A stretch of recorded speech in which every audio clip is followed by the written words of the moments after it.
Alrighty, my name is Ria Waller and I teach at Fresno City College. And you're watching this video most likely because you're taking CIT 15, Computer Concepts, and your instructor has said that you're going to need to run MS Access.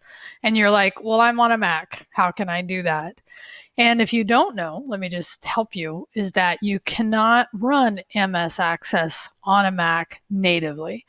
And you can run the rest of the Microsoft Office suite, I believe, almost everything else except Microsoft Access.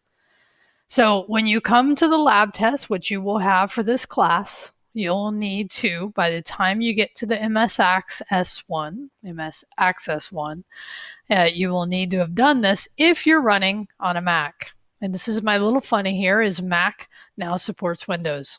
Okay, so I'm on a Mac right now. It's what I use all the time. Just to be clear, if I go up here, I'm running on OS Catalina 10.15.6. What I'm about to show you should work for most operating system versions. Maybe if you're more than 3 or 4 years old, you have to kind of be a little cautious, but in the most part, and it will tell you if it won't work, so you should be okay. But I show you this just to show you I am using a Mac.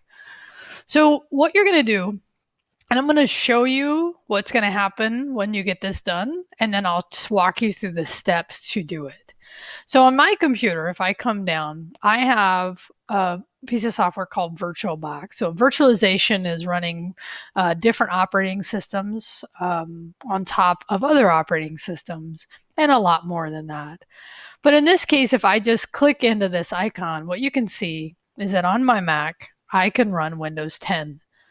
And that's how you end up getting access on your Mac is first you run Windows, and then inside of your virtual Windows, you install MS Access. Okay. So just get that, try to kind of understand that. But as we move through, that's what you're going to do. Okay, so I'm going to go ahead and close this because you're going to see this when we actually do it. So in this case, the first step you probably want to do, and you could just do these simultaneously, is the first thing you can do is just search for download Windows 10 free. And what you want to make sure here is that you're downloading this from a Microsoft site. Okay. I went in here today and I looked at this, and you do have to give it some information. What edition do you want? As of this recording, this is probably the latest one I will get. I did actually already do this, and then you confirm, and then it asks you if you want 32 or 64. Now, in general, if you're not sure, using a 32-bit version is probably fine of Windows.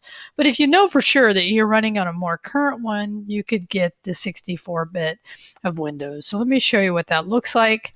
I'm going to confirm, right? And then it's going to say choose one. I'm going to choose English, right? And then confirm that. And that's where now you get that link, okay? So again, for my setting, I'm going to do a 64-bit Windows. So you can do a 32-bit, it's totally fine for what we need as well. So once you do that, then you're going to go through and download it.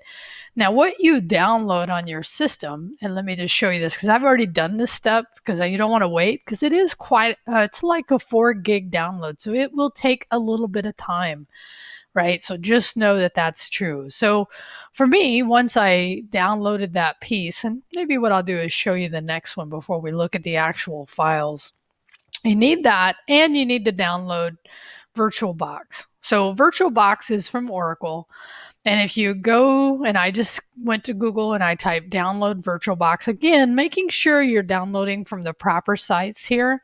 So I'm going to go download VirtualBox. And then what you can see here is OS. Now, this is really small, so you have to look really carefully.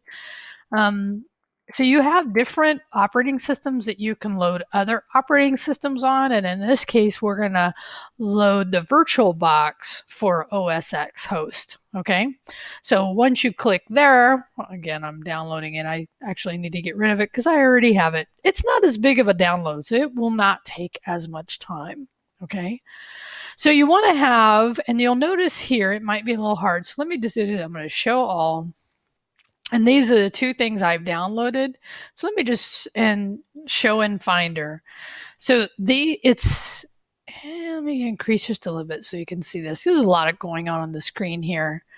I accidentally downloaded it again, so I'm just going to move that one to the trash. And what you can see here is these two files. So this is a native install, like a file that's native to Macs as DMG file. And you can just run this. Just run the install, take the defaults, and you should be no problem there. So step one, after you do these two downloads of Windows and VirtualBox, run the install for VirtualBox first. So you have to run that install first. Now, once you get that installed, then you get this icon that I was showing at the bottom. Okay. And it is important before I launch into this is to know where, in case you have your download set to somewhere else, where that ISO file, and that is the Windows file, is actually located. Okay, because you want to know that because you're about to get asked where it's at, and you want to know its location. So now, once you get the icon for VirtualBox, again, just install it, take the defaults, shouldn't be any issue there. I haven't found any doing the installations, and you will get this new icon. Now, for me, I've already set up Windows on my Mac, but I'm actually going to walk you through how you would do this. And you have to make just a couple decisions. For the most part, this software is going to make most of the decisions for you. There are a couple things you might want to think about, like how much RAM, how much hard drive space, because this will take up a little bit, depending on how much you've set up, of your hard drive space.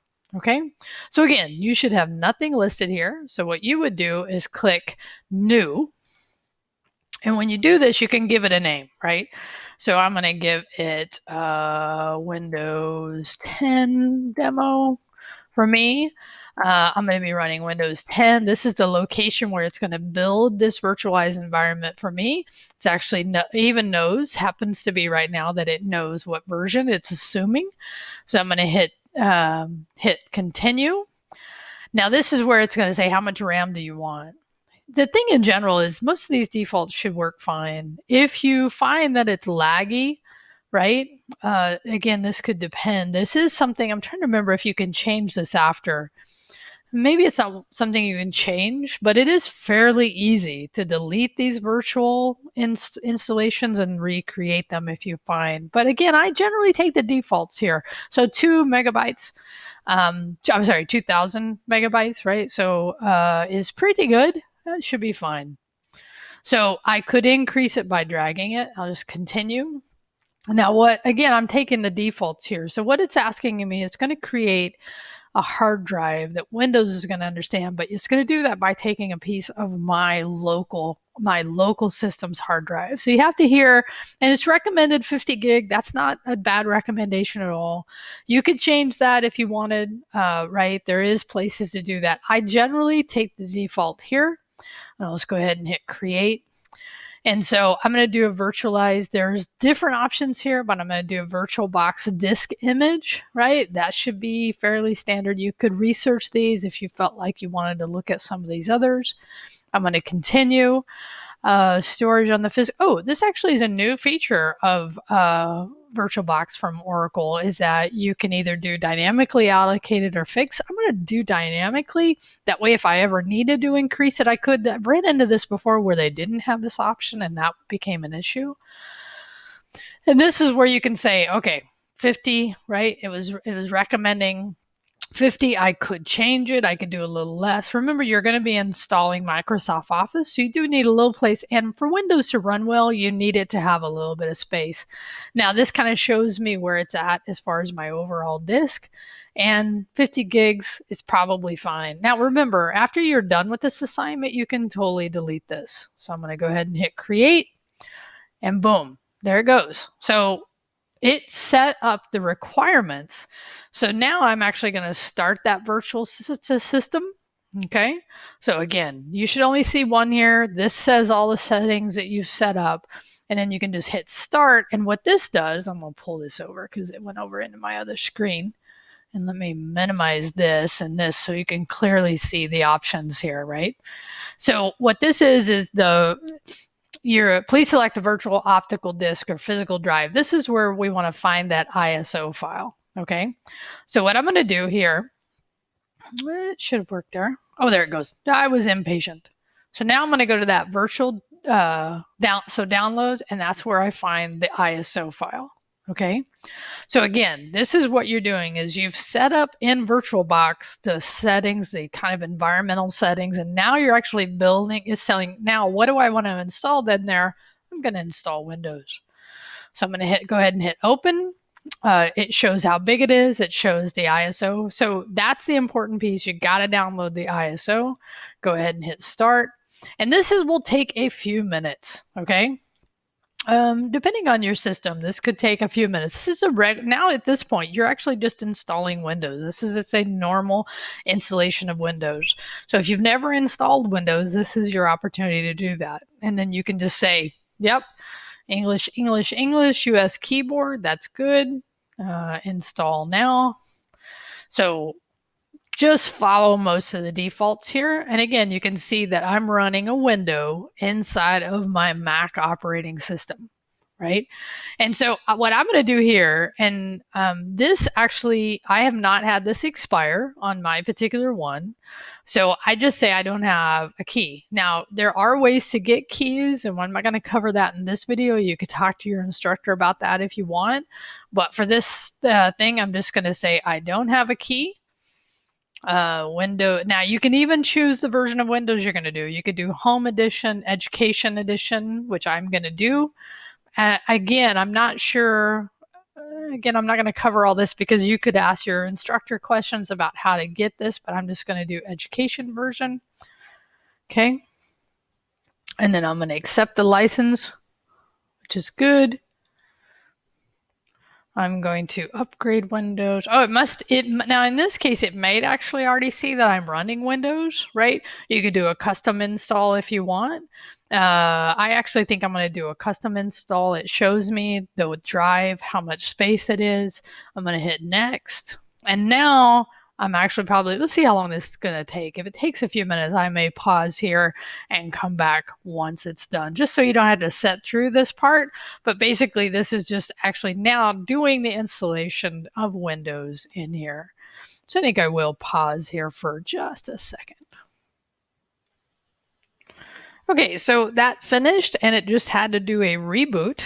It took a few minutes there just to do that. And not too bad. Honestly, again, it depends on the speed of your internet, the speed of your Mac itself, how long that process could take. So just be forewarned a little bit. So now what you're going to do is set up your account for Windows, and you can do this however you want. I happen to, on my standard, is to set up a PIN number so that I can get in. I believe you can also here use your campus email, which might not be a bad idea now that I'm thinking about it, because you do have, there's a Microsoft program to give students free software.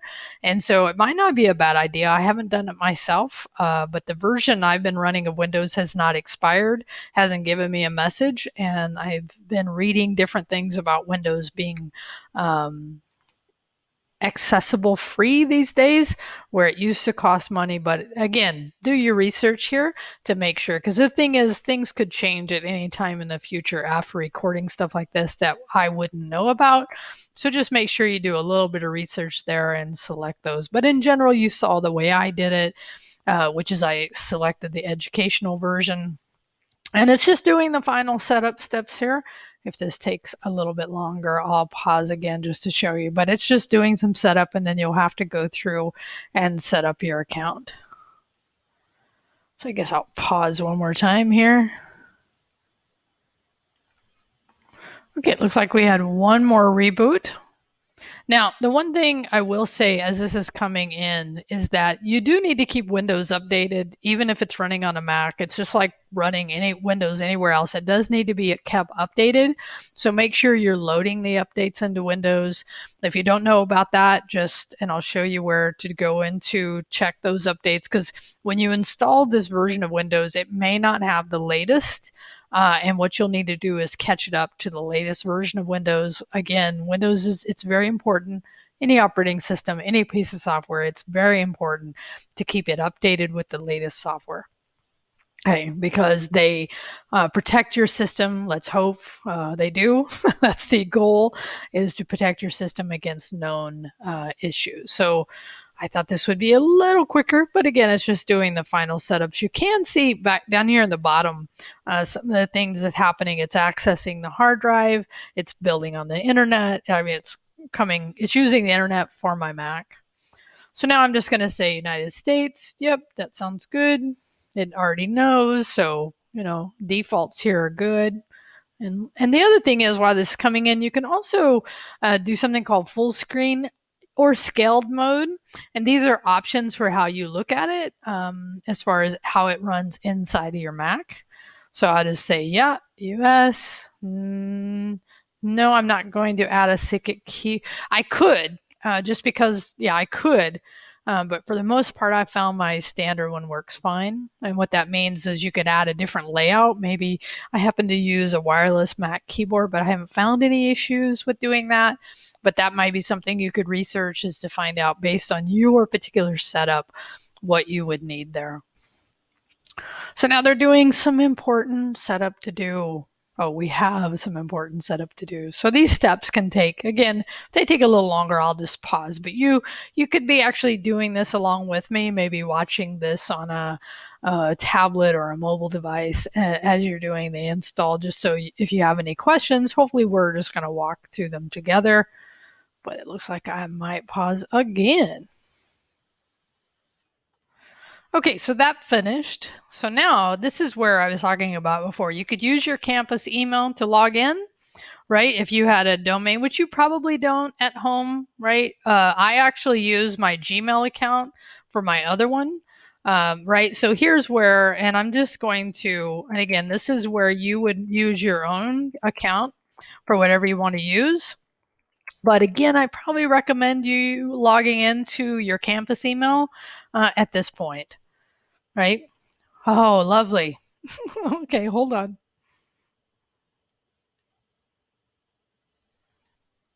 Okay, sorry about that. So at this point, I did give it my campus email. So now I have to go through and log in. So this is what you need to do, is to log in to your campus like you were logging into your portal. Okay, I'm going to pause while I log into mine. Okay, so I'm glad I did this, because it made me realize the first time I had done this, I actually hadn't chose the educational version, and I think it's good. And I think it's good that you log in with your campus email, because this should make, hopefully, the connection between Windows and you, as far as the licensing, right? That would be my hope there. So you can decide which of these you want to do. I typically don't do these, mostly because I'm running a virtual environment and I just don't want it to take up kind of my, no, I don't want any of this. Nope, nope. Now this is me. You can determine which of these you want. I typically do not. And this is almost to the place now where we're setting up, right?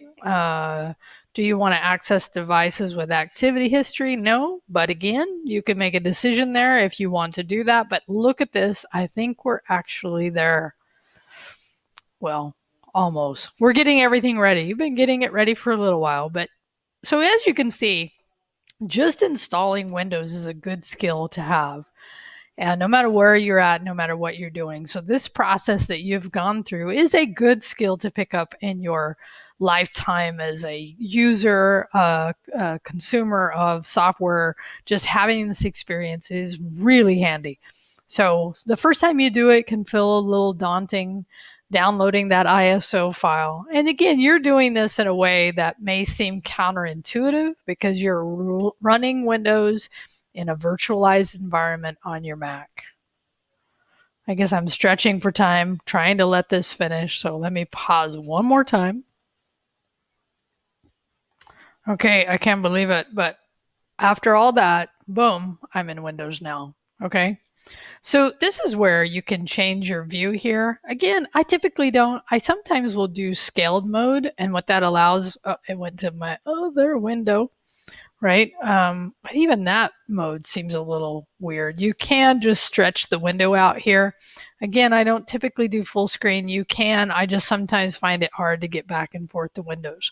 Now, First thing I do when I'm on a new Windows operating system is download Chrome, but that's me. You're not required to do that for what we need next. But before I jump into the very last piece of this, which is really installing Microsoft Office into here, I do want to show you that you need to make sure, and right now what happens is when you're installing a version, a new version, or over time, if you haven't opened it and you come back to open it later, you do have to install Windows updates. Now, the reason the system is running a little slow right now is it's actually going through and loading some updates, right? This could take a few minutes.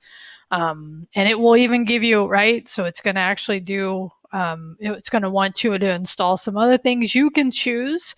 Because I'm running it virtualized, I figure it's a little bit in a sandbox. I might not do all the security stuff, but again, these are your choices about how you set this up. Okay. But I'm going to go ahead and it will check for updates. Make sure you do that later. I'm going to show you the last piece of this, but just in general, because I actually have another video that walks you through just how to install Microsoft Office on a Windows computer. Okay. But in general, you just go here, you go log into your portal. So I just give you the general overview here. I'd go to fresnocitycollege.edu. Okay. There we go. Okay, so then in here, because we're running so small, I'm going to actually increase it a little bit. I'd go to my portal. I'd have to log into my portal at this point, right? So I'd sign in. Again, let's see if I can get through this.